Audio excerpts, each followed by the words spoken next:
একটি জাতি যারা নিজেদের হাতে অসংখ্য নবীদের হত্যা করেছিল, যে কারণে পুরো জাতির উপর নেমে এসেছিল অভিশাপ।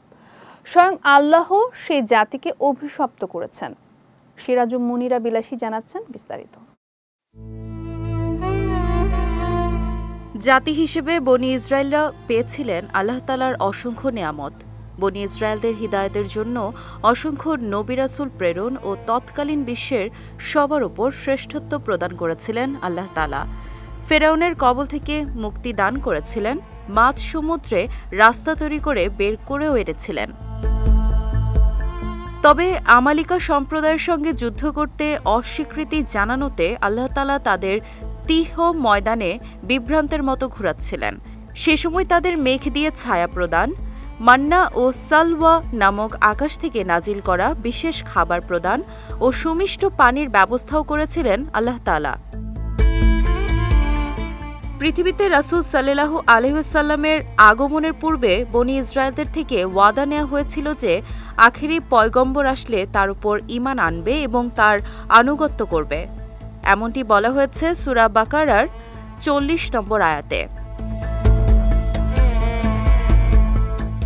কিন্তু বনি ইসরায়েল আল্লাহর পক্ষ থেকে নিয়ামত পাওয়ার পর প্রতিশ্রুতি পূর্ণ করেনি। বলা হয় বনি ইসরায়েল বা ইহুদি জাতি অভিশপ্ত, কারণ হিসেবে তাদের অবাধ্যতা ও বাড়াবাড়ির কথা বলা হয়েছে।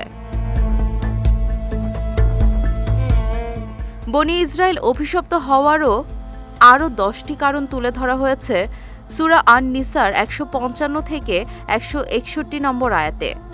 যেমন পাপাচার, আল্লাহর প্রেরিত ধর্ম গ্রহণ করতে মানুষকে বাধা দেয়া, তাদের ধর্মে সুদ নিষিদ্ধ হওয়ার পরও সুদ খাওয়া, অন্যের সম্পদ আত্মসাৎ করা, কুফরি করা, নবীদের হত্যা করা ইত্যাদি। আল্লাহর পক্ষ থেকে প্রাপ্ত বাণী বিধিনিষেধ জানিয়ে সতর্ক করার কাজটি করেছেন নবী রাসূলরা, যাদের কাজ বনি ইসরায়েলরা অপছন্দ করে অস্বীকার করত। এছাড়া যতভাবে কষ্ট দেয়া যায় সবটাতেই পারদর্শী ছিল বনি ইসরায়েলের ইহুদিরা। এমনকি নবীর বাণী গ্রহণের মতো মানসিকতা না থাকলে সেই নবীকে হত্যা করত তারা। ওয়ালটন আবারও মিলিয়নিয়ার অফারে ওয়ালটন ফ্রিজ কিনে আপনিও হয়ে যেতে পারেন মিলিয়নিয়ার। কোরআনে উল্লেখ রয়েছে তাদের ওয়াদা ভঙ্গের কারণে আর আল্লাহর নিদর্শনসমূহকে অস্বীকার করার কারণে, অন্যায়ভাবে নবীগণকে হত্যা করার কারণে আল্লাহ তাদের হৃদয়গুলোতে মোহর মেরে দিয়েছেন। অন্য একটি আয়াতে উল্লেখ রয়েছে, আর তাদের উপর লাঞ্ছনা ও দারিদ্র্য আপতিত হল। এটা এজন্য যে তারা আল্লাহর আয়াতসমূহকে অস্বীকার করত এবং নবীদেরকে অন্যায়ভাবে হত্যা করত। কিয়ামতের আগে অভিশপ্ত বনি ইসরায়েলরা আবারও লাঞ্ছনায় নিমজ্জিত হবে বলেও কোরআন হাদিসে উল্লেখ রয়েছে।